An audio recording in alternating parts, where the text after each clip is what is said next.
Ayo, alhamdulillah dilanjutkan dari volume bagian ke-6.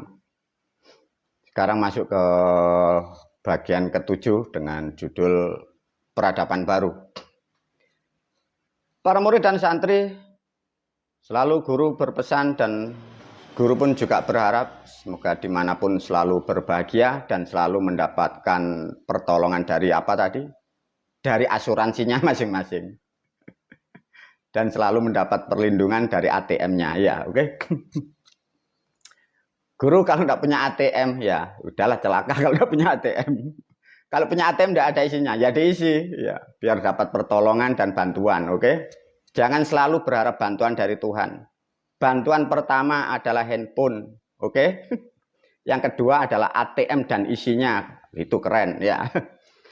Kenapa guru diajak berpikir? Maka melalui video ini para pemirsa, khususnya murid dan santri, kita akan meninggalkan bahasa-bahasa yang atas nama Tuhan dan Tuhan.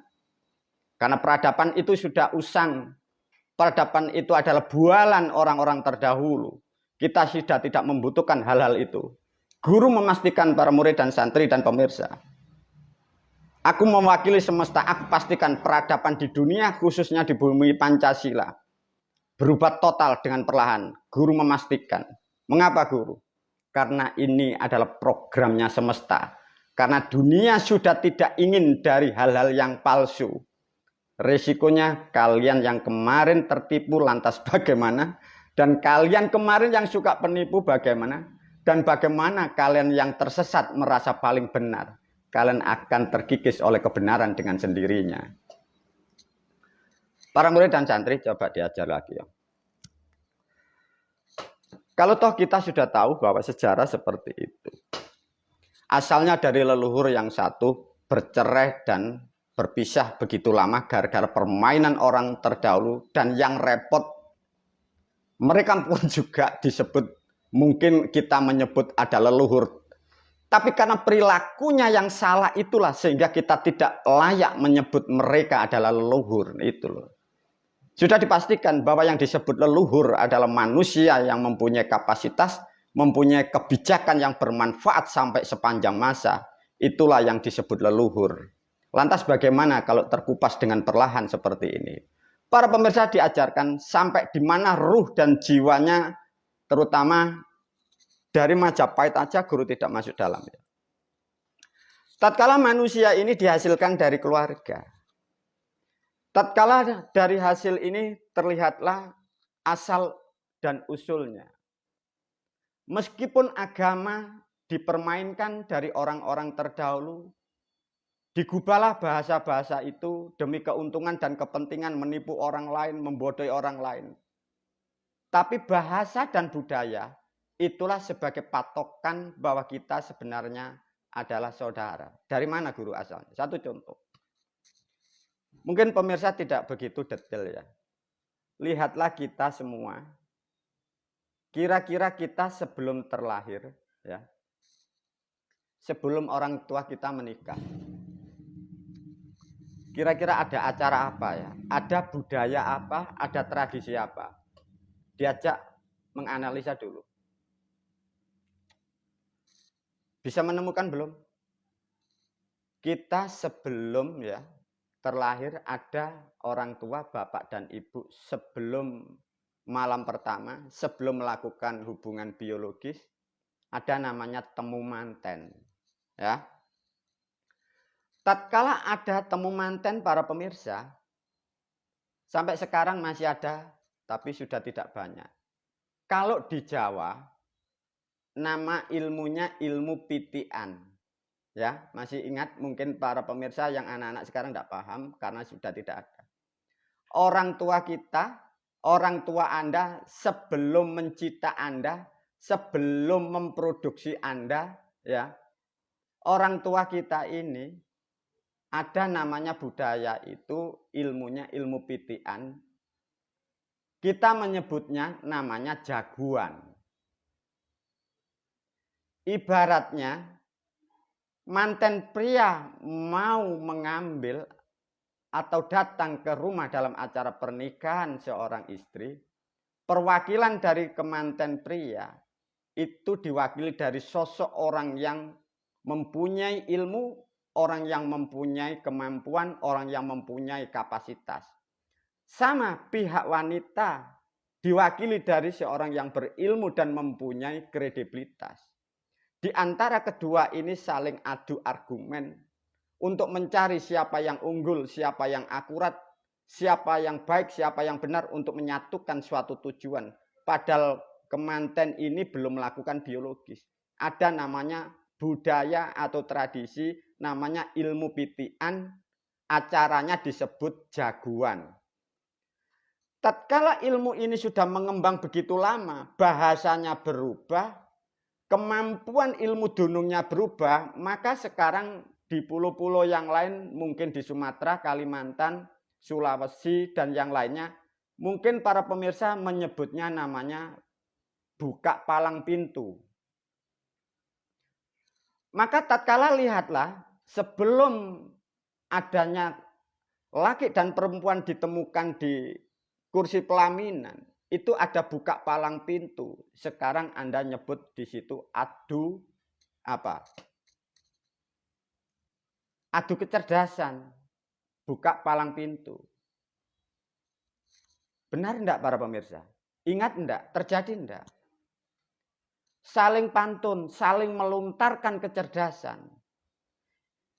Jadi buka palang pintu sebelum pernikahan yang sekarang adu pantun, itu sejarahnya dari leluhur namanya budaya jagoan, ilmunya pitian. Dan ini sampai sekarang masih terjadi saudara-saudara kita dan keluarga-keluarga kita dari Kalimantan, dari sebagian Sulawesi, sebagian Sumatera, Jawa Tengah, dan Jawa Barat.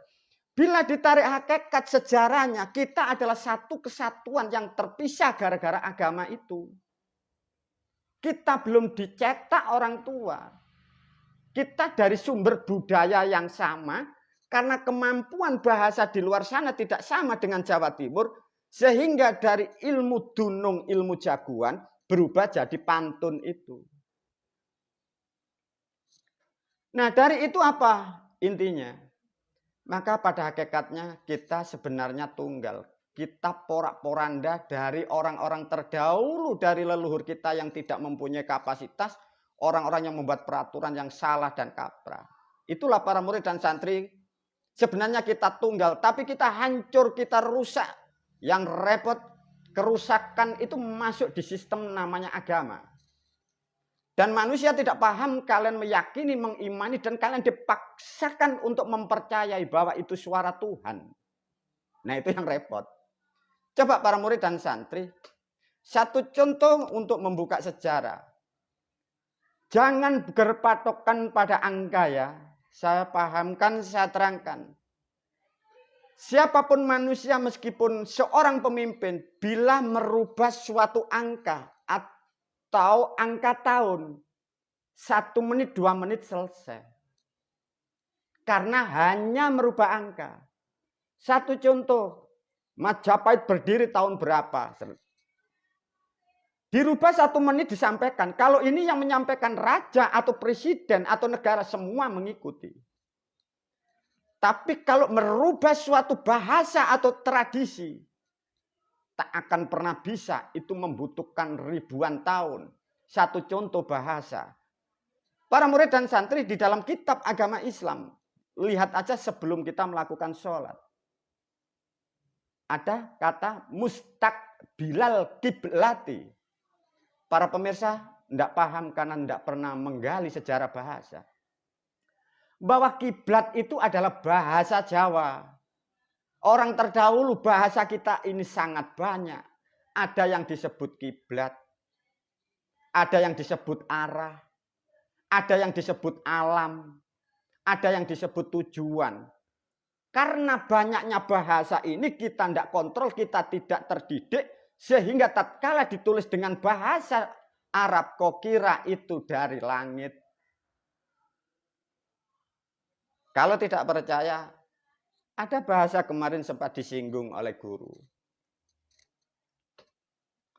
Ba'da idhadaitana. Setelah engkau pergi, setelah engkau pulang, setelah engkau mati. Ba'da. Ba'da itu dari bahasa Jawa bakdo.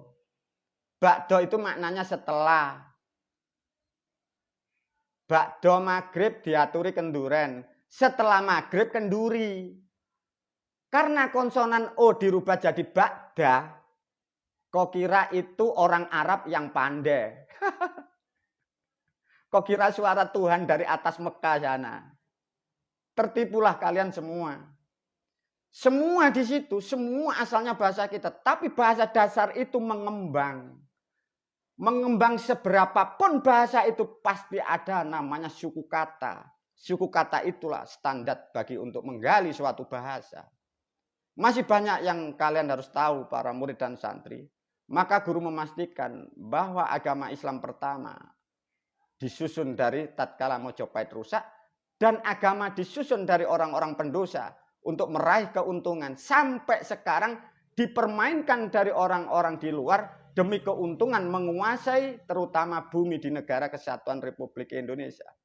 Yang lebih parah para murid dan santri, dengan berjalannya waktu, sistem ini rusak di Jawa begitu lama, masuklah orang-orang dari luar dan disitulah bermain sampai zaman penjajah. Dan sampai sekarang sudah mulai terkuak, berapa makam yang dipalsukan, bahkan kitab pun juga direkayasa. Dan kitab itu pun memang rekayasa. Dan hadis-hadis memang disengaja demi kelompok untuk menguasai yang disebut wilayah atau suku atau wilayah yang ada di Indonesia. Yang para bangsa Indonesia kalian tak akan pernah tahu bahwa itu permainan orang di luar sana untuk memiliki sawah, memiliki kebunmu, memiliki bumimu, bahkan ingin menguasai negaramu. Yang fatal lagi kalian sudah tidak mengerti mana yang salah dan mana yang benar. Lantas bagaimana guru? Semoga dengan perlahan guru memberi pemahaman ini, pandai-pandailah kalian untuk mendengar apa yang aku sampaikan. Karena mau dan tidak mau ini akan diselesaikan dengan alam. Dan sudah waktunya ini akan dikupas dan ini akan berubah. Para murid dan santri lantas bagaimana guru kalau seperti ini? Maka kembali lagi guru menasihatkan. Jangan mudah percaya di luar sana apapun. Karena satu kembali pemahaman ini karena kita sangat banyaknya bahasa ditulis dengan orang-orang terdahulu sehingga kita tidak paham. Kalau tidak percaya lagi saya ulaskan oleh guru. Lihatlah dari video guru dengan judul kemarin. Sebelum melihat videoku, guru sempat menyinggung ya. Diulas sedikit aja. Ada kalimat di situ kan.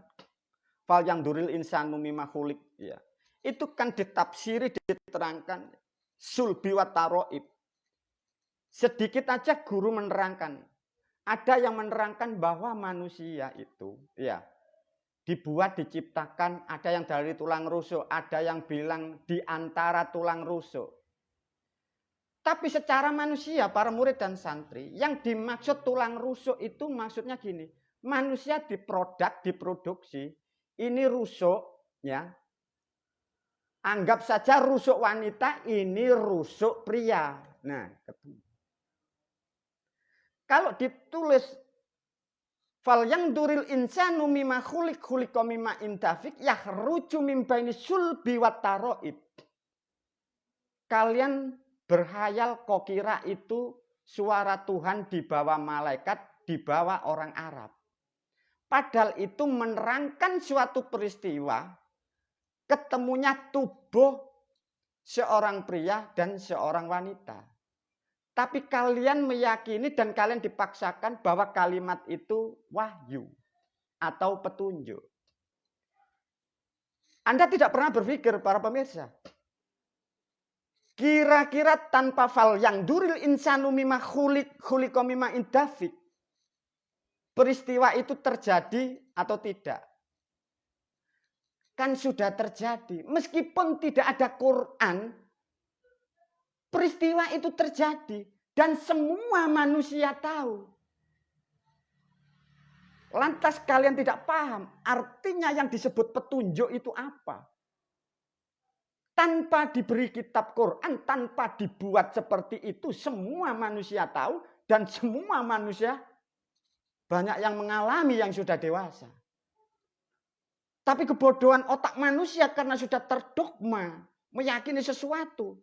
Kalian meyakini itu petunjuk. Yang disebut petunjuk adalah sesuatu hal yang baru. Manusia yang belum tahu, manusia yang belum melakukan, itulah yang disebut petunjuk. Sedangkan peristiwa itu terjadi ribuan tahun, petunjuknya baru ada. Itu artinya bukan petunjuk. Itu artinya kemasan, perubahan bahasa. Paham para pemirsa, para murid? Nah, kalau toh sebagai pemaham seperti ini para pemirsa mulai sudah paham, bersyukurlah kecerdasan Anda mulai aktif. Lah, kalau tidak diajarkan seperti ini, kecerdasan Anda tak akan pernah aktif, selalu off. Maka para pemirsa, guru mengukur. Banyak orang terjebak gara-gara bahasa dan bahasa. Sekarang diuji oleh guru ya. Di dalam metode orang-orang terdahulu membuatlah anggap aja Quran. Diterangkan ketemunya tulang rusuk dan tulang rusuk. Ya, diyakini petunjuk. Padahal terjadinya seperti itu. Kira-kira kalau orang Jawa, para murid dan santri, rusuk wanita anggap aja di bawah atau bolak-balik kan boleh. Yang penting rusuk ketemu rusuk. Oke? Ya. Kalau ditulis fal yang duril, dibaca fal yang duril, ya kayak macam-macam. Kira-kira kalau Anda orang Jawa saya tanya, rusuk ketemu rusuk di atas ranjang, kalian memakai bahasa apa? Kan gampang orang Jawa, ditumpai. Ngono tok sik kok goblok. Loh, coba maksudnya gini para pemirsa. Orang Jawa, kita itu bahasa sehebat apapun, kita hanya mudah mengatakan Allah ditumpai ngono. Loh, mengapa kok dibuat fal yang durul insanu mimma khuliqa mimma indah yang rujuk mimpan bau ledak ketemu. Lah kan gampang toh. Allah ditumpai ngono. Lah kalian yang kasar kan tambah konyol. Apa bahasanya? Kalian kan tertawa. Lantas gimana guru? Semoga kalian mendapat kecerdasan yang baru. Sehingga indera-indera kecerdasan Anda sadar bahwa kalian dan di luar sana terpelosok sudah 1400 tahun. Lantas bagaimana guru? Coba nanti masuk lebih dalam.